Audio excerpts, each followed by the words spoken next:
We're back. It's the Carton Show, and this is the question that got Eli Manning in a whole bunch of trouble many years ago, and that is, are you an elite quarterback? Well, Daniel Jones didn't answer the question. A, because he has no personality. B, because you don't want to say no. They just gave you $82 million guaranteed over the next 2 years. So instead of saying, I consider myself an elite quarterback, he comes out and goes, I'm very confident in myself. I'm very confident that I can play this game at a high level and lead this team to win a lot of games. Memo to you. You threw 15 touchdown passes last year. That's not elite. Whoa. And the mere fact that most people, not this knucklehead, think that you are a bottom 10 quarterback, not a top 10 quarterback, means you got lots to prove. So why not just answer the question? Watch this. Cody, were you an elite baseball player? No. Okay, that's an answer. Yeah. Greg Jennings, are you an elite wide receiver? Not anymore. But you were. Were. I'm very confident I can play at a high level. That is a seasoned pro right there. There you go. Yep. But look, he's not elite. And I know we have elite's like a catchphrase and an action word now in the NFL. And no joke, it started with Eli Manning, 15 years ago when he was asked by a reporter, are you elite? And he goes, yeah, you bet your ass I'm an elite quarterback. And we all went crazy about it, right? Yeah. And it doesn't matter, I guess, at the end of the day.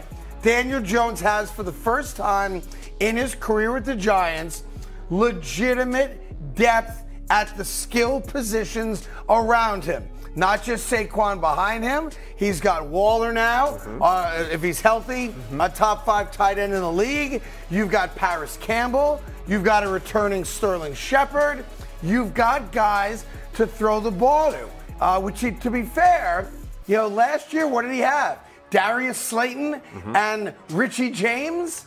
The position has been upgraded. Yeah, so I love Daniel Jones. I love his answer. Number one, because you would. Exactly, I would. Because you don't answer a question like this. You let people like myself, talking heads, answer this question. And Daniel Jones is definitely a top 10 quarterback. I'm gonna tell you why.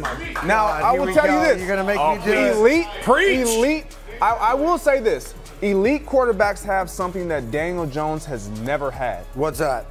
An actual weapon Talent? that catches the ball at the perimeter, either receiver or tight end. You name me one quarterback in this league that is elite that does not have a pass catcher.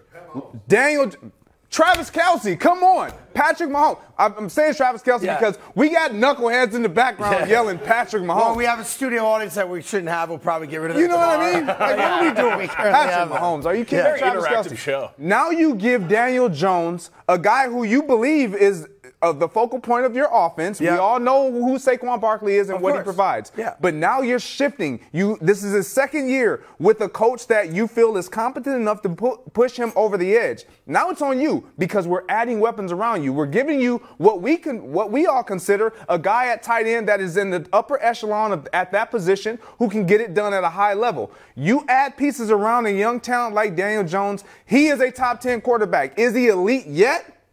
He will be after this season. Well, listen, this is it's not a crossroads season because he's got the guaranteed money coming his way.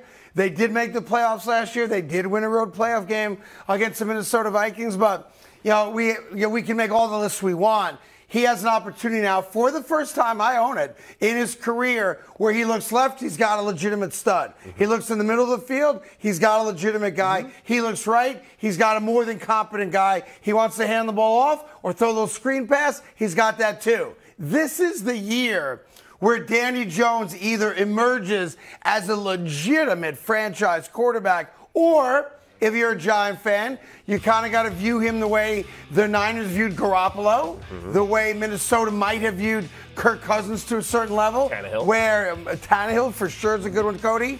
Where he's a good game manager. He's not going to make the play that kills us. He's also not going to take a lot of big chances, but he's not going to win games for us. And by the way, that's fine if your goal is to get into the playoffs every couple of years. Maybe win a playoff game. Maybe have the 1 year, ooh, if things go. But the reality is that he has yet to be the guy where you go, that's a franchise quarterback. We're good at that spot for the next 10 years. I know they're paying him like it, but he has not yet delivered that as far as his on-field play goes. And that's just a fact. It is a fact. And this is why I go back to when you talk about elite quarterbacks, they have something that goes along with that. That is weapons that allow them to be elite. When we talked about Dak Prescott getting over the edge or getting over the hump years ago, what did they bring in? A guy like Amari Cooper, an elite receiver, and then he automatically took off. This is what quarterbacks do. You look at Jalen Hurts this past season. What do? They go get A.J. Brown and alongside Devontae Smith. What does he end up having? An elite season. You can't be an elite quarterback in this league without elite weapons around you or an elite weapon around you that is not at the running back position. Yeah, listen, I think it's very hard to be a quote-unquote elite quarterback and have a bunch of truck drivers on the field with you, right? I mean, that doesn't happen. But you can't throw 15 touchdown passes in a pass-happy league and consider yourself top 10, which is cuckoo, or elite. And at the top of my head, I give you 10 quarterbacks that you wouldn't trade for Daniel Jones. We want to Don't make me do it. Hold on. Hold me back. Hold me back, Aaron. Hold me back. Hold me back. Don't make me do it. I'll do it. Aaron, hold me back. If you want me to give you 10, I'll give you 10. Hey, he's very old and fragile. I got 1, 2, 3, 4, 5 of them right here on set with us right now. Relax. We don't need the bubble wrap, Aaron Rodgers. There you go. Don't get me started. It's Tuesday. Look, the thing with Daniel Jones and why I believe we don't give him any credit for what he did last year. We only talk about, he only threw the 15 touchdowns. Ran for 7. He gets into the postseason. He goes on the road. He outduels Kirk Cousins in that Minnesota Vikings team, and we don't want to give him any credit for that. But no, that's not fair to say. Okay.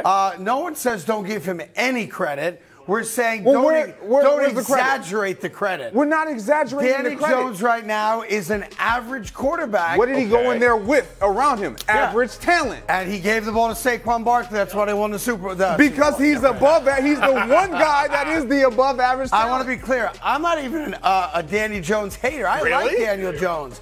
But I got a job to do. Right, I can't just put out a crazy opinion without backing it up with anything. I would never do that. Every opinion I've ever had on the show is backed up with science. You guys know that. He's not a top 10 quarterback. Maybe he becomes one. He's not an elite quarterback. Maybe he becomes one. And yes, to your point, and I will acknowledge this year will be the first year in his career, health being, of course, a big part of that, where he has legitimate offensive weapons and threats to throw the rock to. Now let's see what he's got. Let's see what he's got. Hey there. Thank you so much for watching The Carton Show. You can subscribe right here to get all the latest bits and segments from the show. And by the way, while you're at it, we have a lot of great shows on FS1, so check them out too.